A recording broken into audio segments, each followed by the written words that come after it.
Okay, so I had a request to do kind of a quick synopsis of Content Area 5, Indigenous Americas, and Content Area 6, Africa, even though, yeah, whatever. Yes, I would love to. So this is hopefully going to help you guys to kind of have the synopsis of the two. And then again, on the exam, remember that we're going to end in this 2020 exam that we're ending with Content Area 6, right? We're not continuing on. So I'm going to do this one, Indigenous Americas, and then the next one I will do as Africa. And I know you guys just really want to help me become more of a chance of becoming a YouTube star. So this is for my fans, right? All right, so remember that when we're looking at content areas 2, 3, and 4, they are for the most part chronological. But once we get to content area 5, we're going to jump back in time, right? And we're going to be looking at work that is back, right? So 1000 BCE up to 1980, which is postmodern. And then we're going to do the same thing in Africa. And so content areas 5 and 6 are chronological within their own content area, okay? But they don't fit in the same continued timeline as 2, 3, and 4 do. Right, so just keep that in mind as we move forward. So of course, with Indigenous America, we're talking about art of North, South, and Central Americas. Art that is specific to Indigenous practices or that shows some sort of influence from a converging culture, colonization, but still has its roots in the Indigenous culture. And that'll make sense, again, as we've talked about it. Hopefully that makes sense to you. Some of the typical things we see with Indigenous American art, man in the natural world, we talked about, instead of just having the 4 cardinal directions, actually having center as a inclusion there. Spirit world is something we talked about a lot. Animal-based media, very typical. We'll start to see the influence of artists incorporating trade materials. And then for the most part, we're going to see stylized images. Realism is not the goal, really, for content areas 4 or 5. I mean, 5 or 6, sorry. We talked about the idea of a life force. Again, y'all have this shared with you, but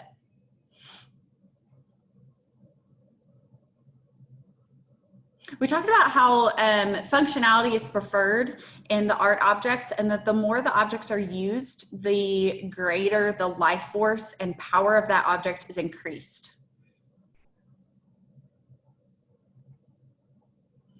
Remember that we talked about the importance of rituals, how rituals connect cultures. So we started off with Chauvin. Chauvin is a sacred site high up at high elevations in Peru. The people group are the Chauvin. They are ancient Peruvian. This was a temple that had 2 parts. This is right here, it's kind of hard to tell in their diagram, but this is the new temple and the old temple. It's very much based on those early forms of circle and square. This is the site where it had all the galleries kind of built into the mountainside.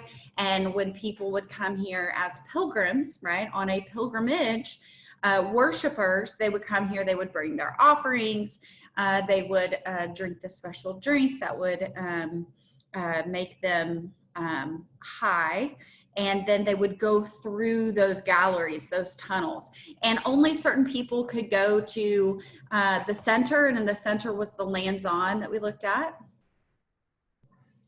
So it's a sacred site, right? Remember, sacred sites are those connection points between heaven and earth, built over a period of time. We talked about duality here. Not only are there 2 temples, but we have on the new temple, it has it's kind of divided up, half black, half white. Some of the galleries below, remember that they were not exposed to natural light. They would have been totally pitch black except for torches. There's the lands-on. This therianthrope highlights that idea of contour rivalry, where lines might be purposefully confusing, might mean more than one thing in a design. Nose ring. Then we went to Colorado and we looked at this ancestral Puebloan site that belonged to the Anasazi. This is cliff dwellings, and it was over 100 structures here in the cleft of the rock, utilizing natural formation as protection, right? And so it was called Mesa Verde, green table, because they would grow on top and harvest up on top, and then they would live below. So this is protection not only from the elements, but also from enemies. They ended up leaving this area after climate changed. Some of our earliest cave paintings in the Americas are from here. And then we looked at the kiva. Remember the kiva, that were these circular spaces inset in the Mesa Verde structures, and they were ceremonial of some sort. We're not exactly sure what happened there.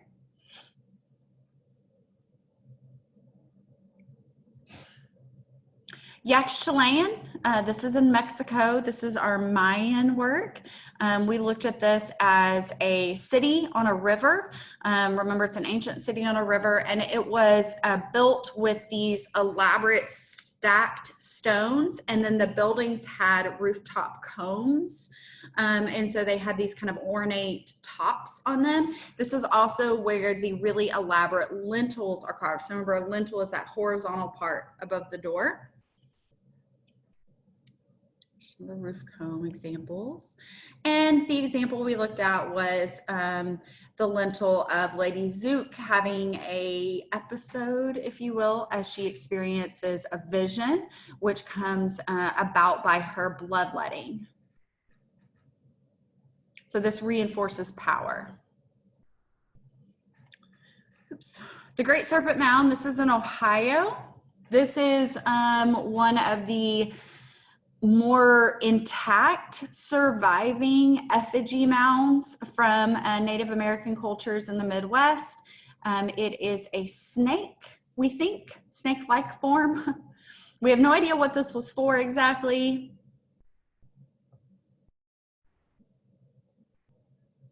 It does align somewhat with cardinal directions. It is near a spot where there's some disruption in the bedrock of the ground, not too far from a waterbed. Let's see. We talked about different interpretations there. May kind of line up with, because we know that Halley's Comet had come through. Nothing burial here. Instead, it seems to be something about a ceremony, but nothing funerary. Templo Mayor, there's a lot to talk about here, and so I would make sure you're familiar with Templo Mayor. Remember that this temple is a place of sacrifice for the Aztec. This is where we emphasize that idea of duality. Remember that this was built over multiple time periods, and so that was kind of encased as it was added to over time. This is where they would do the human sacrifice. This is the Coyoshauqui stone right here on the bottom right, the calendar stone in the middle, and then the Olmec mask, all of which were found here.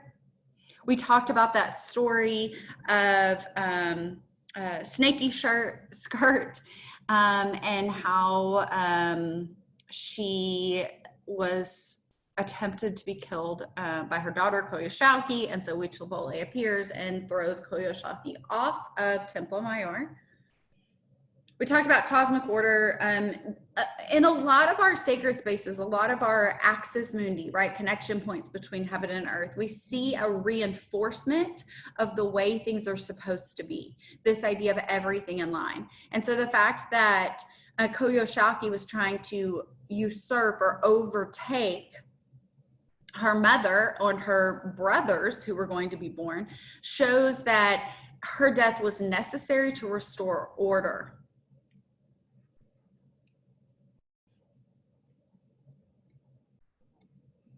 And the calendar stone.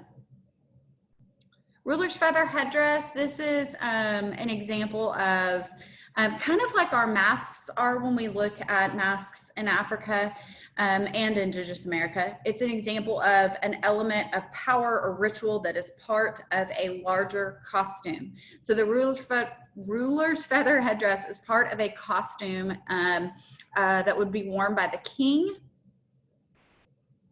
It is made out of the Quetzal feathers and the Cotinga feathers. So Quetzal are the green long feathers here.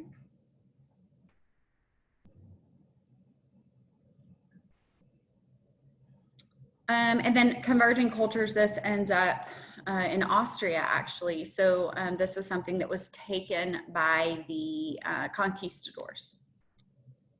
City of Cusco has quite a few parts. Remember, Cusco is the capital city and considered the sacred center for the Incan people, right, of Peru.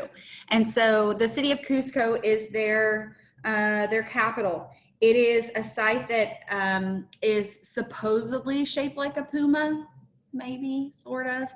It is kind of the central of the 4 divisions that they see aligning with the cardinal directions of Incan power. Remember that the Incan considered themselves descended from the sun, and so we have that idea of an emphasis on gold, specifically gold with the Golden Temple, which was Coricancha, the Temple of the Sun.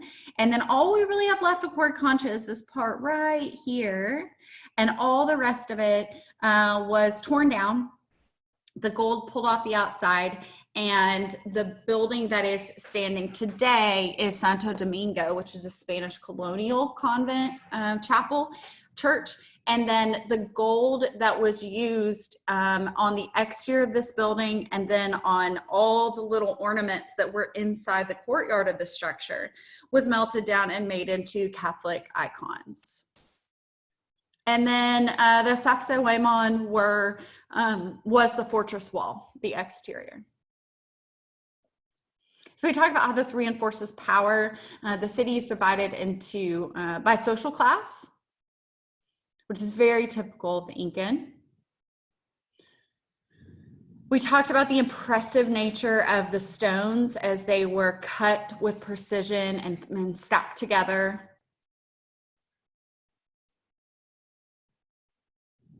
And how it's the center, right? And how everything kind of comes from Cusco as their map of the Incan world. So converging cultures for sure. All the surface covered in gold, and of course now not. And then the Saxe Weimar was the wall, the fortress wall outside the city. All of this built with the labor tax.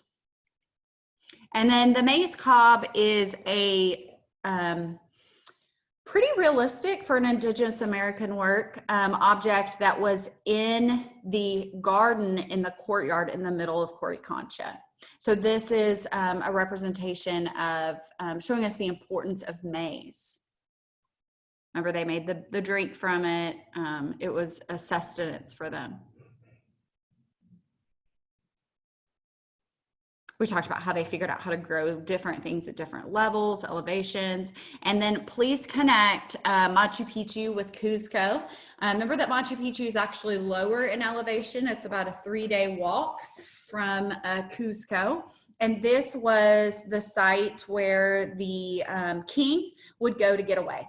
This is where he would go to perform his rituals. This image right here is the hitching post of the sun. So this is the point that they believe the sun was magically tied to on a leash, and they would perform rituals here. There were fountains, these terraced areas of land. This is where feasts would be held, certain observations of celestial events, to reinforce the king's leadership. It's also where the king would worship his ancestors. Remember, the ancestors in the Incan world lived in these mountaintops, these mountain peaks. It's because of all these terraces that it hasn't washed away. So definitely an innovation. They also could control water here.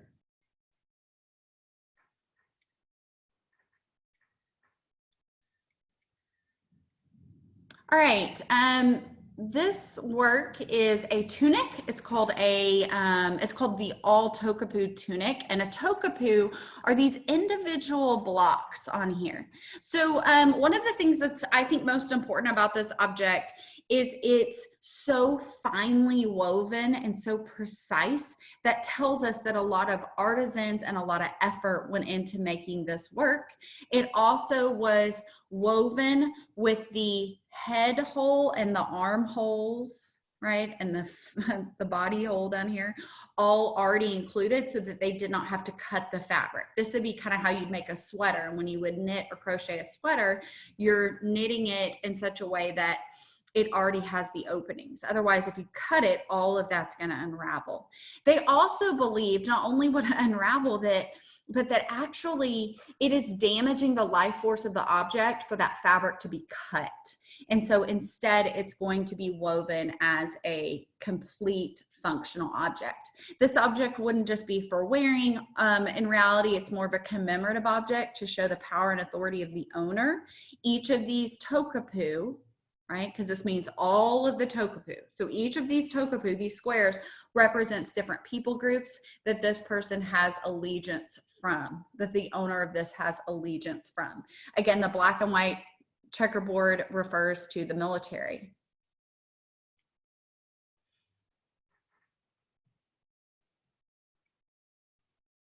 We talked about all this. The bandolier bag. Bandolier bag is another example of an object that goes with a costume.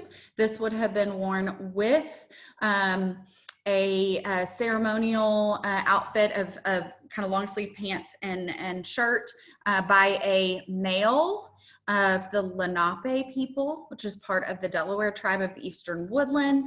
It shows converging cultures because it has the beads and ribbon that are from factory produced, but it combines it with the leather and the hand-woven yarn that is more common of the indigenous peoples. So all of these symbols relate to this, the person who would own this bag. And the bag's less about carrying things and more about an accessory to a costume. Transformation mask is, again, one of my favorite pieces from the Indigenous Americas. This is the from the ceremony called potlatch ceremony. Now, College Board could give you this and have you compare it to, let's say, a mask from Africa, right? And so they're going to have similar understandings. It's just there's different, in some ceremonies and some rituals, masks are only used one time. In some, they represent a single person, some represent a family, some represent an animal. Some are performed, most of them are performed by men. We'll only look at one example that's performed by women. The people group is the Kwakwaka'wakw, which is fabulous. They are from British Columbia. This was performed at the potlatch ceremony, and the potlatch ceremony is a ceremony that happened in the winter. Where they would perform around a fire. They would also, while they were wearing this mask, be wearing cedar bark clothing. And then the mask has the hidden strings inside that you could pull and it would open and close, open and close. So the interior of this mask, the exterior looks like an animal, the interior looks like a person, and then there's family symbols replicated on the inside.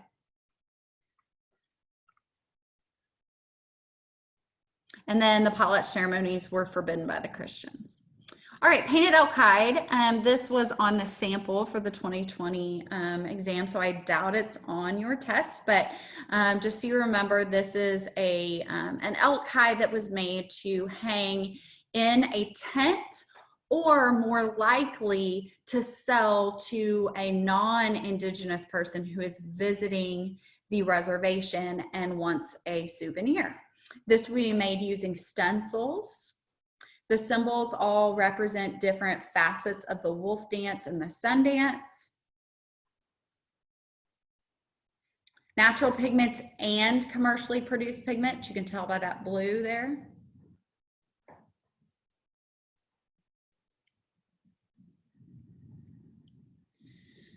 All right, Maria Martinez and her husband, Julian Martinez, created the blackware phenomenon in the Puebloan Southwest of the United States. They brought back, actually they didn't just create, they brought back this older technique of black on black that had been used many generations before. This is a hand-built pot. Remember that the Martinez only would hand build. So this is a hand-built pot. Maria Martinez is the artist who is building the pot. Julian Martinez is the painter who's painting the pot. The iconography relates specifically to the beliefs of the Pueblo and the San Ildefonso Pueblo in New Mexico. They work together, and remember that she is the one that made pottery collectible to people, specifically coming out of Santa Fe. And so it was because of the train coming in and bringing in cheap mass-produced goods that the indigenous people weren't buying and trading for pottery. And so the people who were making pottery within the indigenous pueblos didn't have a market for their goods. And so they started just selling people outside the pueblo. If you were talking about this work, you definitely want to talk about the fact that they put in a grit in the clay to make the clay stronger. The shape of the pot is an olla, again, made by hand. The process of painting on the slip, so it's not glazed, it's painted on with slip, which is clay and water, and then it's burnished with a rock to get that smooth surface. It would be wonderful if the AP exam gave you this and maybe the Niobetis crater and asked you to make comparisons there. You would kill it. You would do great.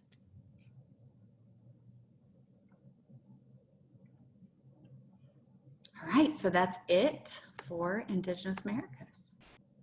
You've done it.